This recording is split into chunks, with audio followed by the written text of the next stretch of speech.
Welcome back to another recap of 1,000 Pound Sisters and Best Friends. We're actually going to talk about last week's episode because in this week they're not going to air any of the episodes. So we're going to resume next week with next week's episode. Do you guys understand? All right, without further ado, let's get started. We're obsessed with TLC and all the trashy reality TV. It's a recap. It's a recap. It's a recap. Let's start with 1,000 Pound Sisters. This episode was all filler. It was all filler. Nothing new happened. So we're just gonna breeze through it. So it's the holiday season, which means this was filmed an entire year ago. Damn. Amy and Tammy and the boys visit Santa Claus to take pictures. I'm a newly single mom, so I just want them to have a good Christmas. That's why I'm bringing them here, making memories. And then the next day, Chris and Tammy go golfing because he really wants her to stay active. And he's also really trying to encourage her to start driving because right now he still drives her everywhere. And this is like the last step of her to gain independence, full independence. In order for her to be fully independent, she's got to learn how to drive. So I can't be there for her 24/7. And she's very reluctant on doing this. Not only is she scared from her prior experience of almost crashing into, I don't know, a tree or something. I mean, although she does crash into almost crashes into a tree again. But there's a bigger reason for why she's so reluctant, and Chris clocks it. It's because Tammy's afraid that if she's completely independent, that she won't see any of her family anymore. Like, nobody's gonna want to visit her. Nobody's gonna talk to her. Nobody's gonna see her. Like, if she doesn't need people, are they still gonna be there for her? And that really scares her. I never thought of it like that, and I can understand. I wonder if that's what empty nesters go through. You know how moms, when they raise kids and they all go to college and they have an empty home and they feel kind of sad and depressed and they kind of have to find their purpose again? I wonder if Tammy's going through that, but in her own way. You know? Amy wants to get back into the dating game, so she picks up a pretty pair of heels and she gets very emotional putting them on and walking in them. She's never been able to wear heels and feel pretty in them, so she's very happy and she feels great. The fact that I've lost so much weight, now that I can wear heels and actually want to wear heels to go on a date with is scary in itself. Back at the golf course, they're swinging, they're laughing, and now it's time for Tammy to drive the damn golf cart. And she finally does it, and she's having the time of her life. I mean, look at her. She's laughing, she's smiling. She almost crashes into a tree again, but she's able to stop herself and then continues with the drive. Chris is like, "So, are you ready to drive a car next?" And she's like, maybe in a couple years. And he's like, no. We're doing this as soon as possible. And she looks so sad. Maybe it's the fear of not needing somebody. Because she's went from basically a bedridden person that gets waited on hand and foot to somebody that's able to go do anything they want. Amy and Misty go to the fixer-upper house to see Chris's progress because Tammy is scheduled to move in there in about 3 weeks. And look at it. It needs to be completely demolished and rebuilt from the ground. He said it's going to be like putting lipstick on a pig. I'd like to do it all, but I'll probably just patch what I can patch. That way you don't see brown wood. Really, I'm just putting lipstick on a pig. But how do you put a lipstick on all of that? Like, burn it down and start all over. Amanda and Amy are working out. Well, Amanda's doing physical therapy. Amy's the one working out. And then Amanda tells her, she drops a bomb and she's like, well, I know we always spend the holidays together, but I'm not going to be here this year because I met a man and he lives in Florida. And quite frankly, I don't want to see Tammy. And so Amy's like, what? We always spend Christmas together. And she's like, sorry. I have no interest in exerting my energy in places that don't want it. It's a new era. It's a new me. The next day, Chris, Tammy, Amy, and Misty go to brunch and they do a mini gift exchange. And they also talk about how Amanda isn't with the family and they're kind of disappointed. I just don't like the fact that she's so far away. She has no excuse. And I'm not real damn happy about it at all. And then they open gifts, and I thought the gifts were pretty funny. Amy gets a gingerbread stripper riding a candy cane. Chris gets fart socks. Misty gets tiny hands. And Tammy gets a pickle ornament because apparently she loves pickles. Chris also lets Tammy know that he can't finish the house renovations by the time she's scheduled to move out of Amanda's house. No shit. We all knew the moment, like as soon as we saw the house, we knew he wasn't going to be able to get it done in 3 to 4 weeks. No way. So she's going to have to live with Chris and his family until it's done being fixed. And he gives it about 3 weeks, but there's no way. There's no way in hell. Maybe in 3 years for him. Maybe in 3 years he'll finally finish the house. He's such a good brother to Tammy. You can tell he really wants what's best for her and he truly cares for her. And that's why he's pushing her to learn how to drive, even though she's scared, even though she feels like she's not ready. He's pushing her and he's even letting her move in with him, even though it's not ideal for him and his wife. But he's doing it because he loves her. I've called her my passenger princess. I want her to get through this. I want her to be able to live and experience life as much as possible. Speaking of his wife, once Tammy arrives to the house, Brittany does not look happy. She's like, she can't even fake a smile. She's like, welcome to your new home, Tammy. Welcome to your temporarily new home. Wow. Okay. Chris better finish fixing up that house as soon as possible. Now let's move on to 1,000-Pound Besties, Season 3, Episode 2. Okay, so remember last week Vanessa was going off on Megan and Ashley for calling her a crybaby and saying that she was judgy and that she bailed on their friendship. And she gets so mad. She's like, I will not be lied about. She gets up, she gets loud, she gets aggressive. I ain't no goddamn baby. Okay. When I get up and walk away and Megan's doing this, calling me a baby, that's Megan's way of wanting to get out of the situation. I will not be lied about. I will not be lied about.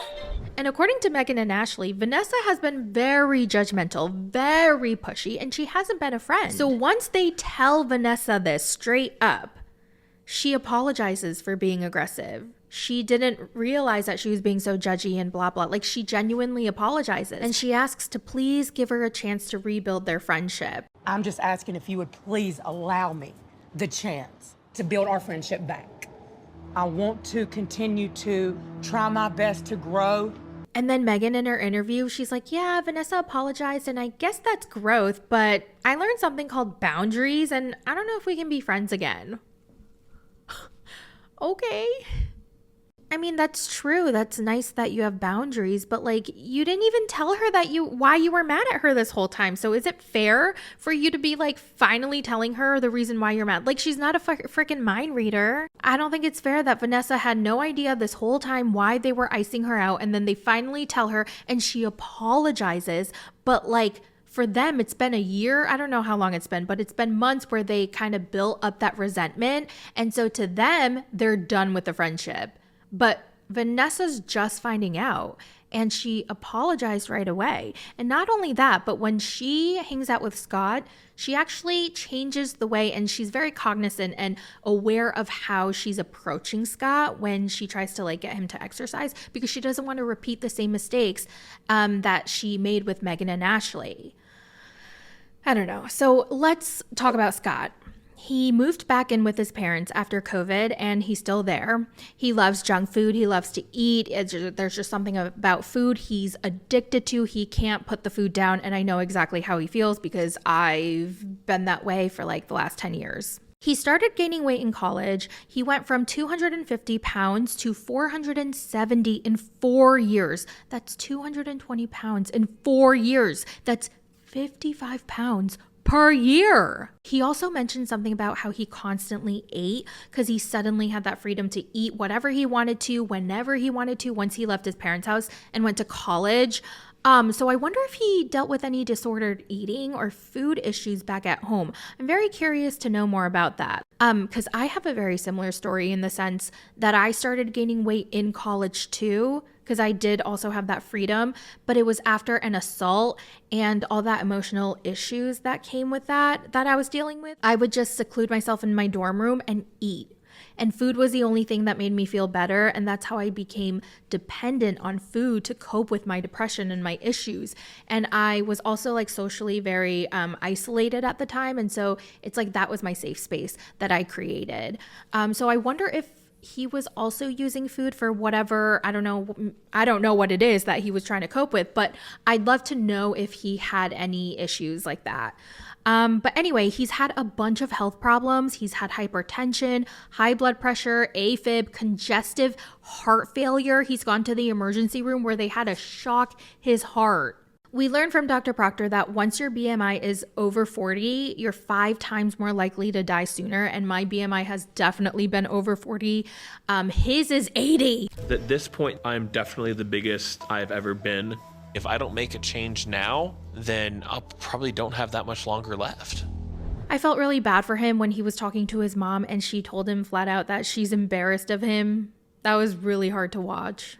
You eat too fast. You eat too much. It's embarrassing. You're embarrassed? Sure. Vanessa comes over to go on a walk with him. She wants to encourage him, motivate him, and it's insane to see her just go, walk. Where, do you guys remember on season 1, she was in his shoes. She was struggling. I think they walked, I don't know, maybe a few hundred feet. And he just can't go on anymore. He's about to pass out. He can't breathe. So he takes a break. And Vanessa, this is where Vanessa tries to encourage him, but not be pushy. She tells him, I was in your exact shoes 2 years ago. But 2 years ago, I was literally in your shoes. Couldn't walk, couldn't breathe, couldn't get around. But you're making a choice right now. I'm here to help. And like I said, like I mentioned before, she's very aware because of what Megan and Ashley just told her, how she was being so pushy and aggressive. She doesn't want to do that. She's not going to repeat the same mistakes. So she approaches Scott with more empathy and she's giving him space. So she's like, all right, let's just go back. You did a great job. And it just really made me happy to see that she took what Megan and Ashley said, acknowledged it, not only acknowledged it, but she apologized to them and then changed her behavior afterwards so she doesn't make the same mistakes again. So I'm like, just seeing Vanessa's action so far, I'm on her side. I feel like Megan I don't know. I feel like Megan got in her head. I think it started with a little bit of resentment, a little bit of jealousy that Vanessa was making so much progress. And remember, Megan was the one who started it first and brought Vanessa in, and now Vanessa had surpassed her. And every little thing was bothering her about Vanessa. Vanessa was basically the bitch eating crackers. You guys know what I mean? Like every little thing that Vanessa did started to bother her.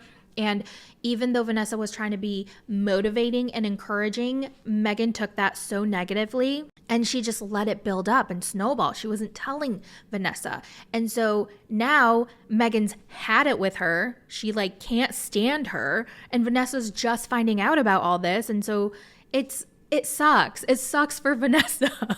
Now it's Megan's turn to see Dr. Proctor. She's very emotional. Her last weigh-in did not go well. She wants to do another surgery because she's plateaued for like 2 years, and he gives her a goal before he even considers it to lose 30 pounds in a few months, and then they can discuss it. 30 to 40 pounds in a couple of months. Are you kidding? I'm just scared. Yeah, if you weren't scared, it wouldn't be enough of a challenge. Tina invites everyone in the weight loss group over for lunch, and Vanessa brings her son Jacob, who's 21 and 500 pounds. She's hoping he'll want to also join Scott on his weight loss journey and get healthy again. They're all having lunch outside, and Megan says in her interview that somebody was eating too much, and it shows Scott eating, and I was just like, you're the one being judgy now. You just iced Vanessa out because you thought she was too judgy, and now you're doing the same thing to Scott, except you're just doing it quietly, like with your eyes. She was just staring at him, just being like, oh, you're eating a little too much. And you Yeah. Okay. I want Mayonnaise, I used to eat, I'm talking, these are salmon for whoever else. Okay. I'm a chicken, no. I'll be honest with you. Some people were eating a little too much. like you're doing the same thing that you don't like Vanessa for. Okay, so everybody goes around the table and they share their updates and their goals. Ashley wants a baby, so that's her motivation to lose weight. Megan's gonna try to surpass Proctor's goal of 30 pounds and lose 50 pounds. Ooh, Miss Overachiever over there. Vanessa wants Jacob to get healthy. And then Megan encourages him to come to the support group, and Vanessa is so touched by this, by the fact that Megan cares about her son. And Megan's like, of course I do. I love him. And then Vanessa starts crying. Megan starts crying and they all get emotional. We've been best friends for over 30 years. Oh my God, they've been best friends for 30 years. They've known each other for 30 years and Megan cannot communicate. I feel like if you've been best friends for 30 years or you've known each other for 30 years, like you owe it to them to at least let them know what's bothering you, to let them know why you're upset. We started this together. I brought you in this. You brought me in this. We supported each other in this. I think we can overcome these issues. I can't imagine Megan telling Vanessa, like, this is what makes me upset and it makes me not want to be friends with you. I can't imagine Vanessa just ignoring that and still doing, I don't know.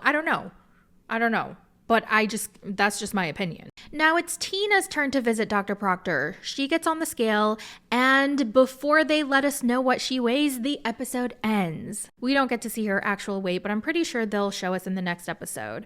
But I have a question for you guys. And I thought of this question because I was reminded of a conversation I had with my friend and her boyfriend. And then also because Tina said in this episode that she and her husband have not had sex for 2 years. And that made me wonder, if men don't have sex for that long, do you think they get it somewhere else? Because that's what everybody says, right? Well, if you're not giving it to him, then he's getting it from somewhere else. Like, do you think that's true? And if that were to happen,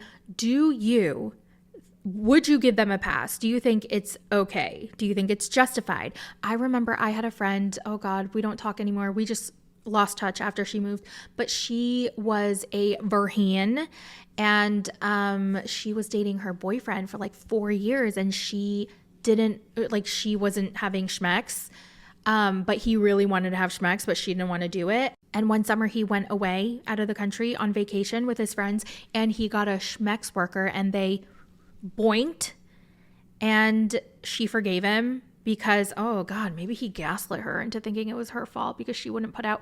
Ooh. But yeah, she forgave him and she was like, oh, I let him, once in a while hire schmex workers because I understand he has needs and I don't want to give it to him. And so I let him get it somewhere else. And I remember thinking that was wild. That was wild. But there are people who think that's okay. I don't know. I know everybody's relationship is different. So I was just wondering what your thoughts were. Next week, Ashley and Scott go to a speed dating event, and I'm actually super excited to watch that. I think that's going to be so fun. But remember, there's no new episode this week, so we'll resume next week for 1,000-Pound Sisters and 1,000-Pound Best Friends. All right, you guys, thank you guys so much for watching and listening to this recap. I hope you guys have a wonderful day, and I'll talk to you next time. Bye!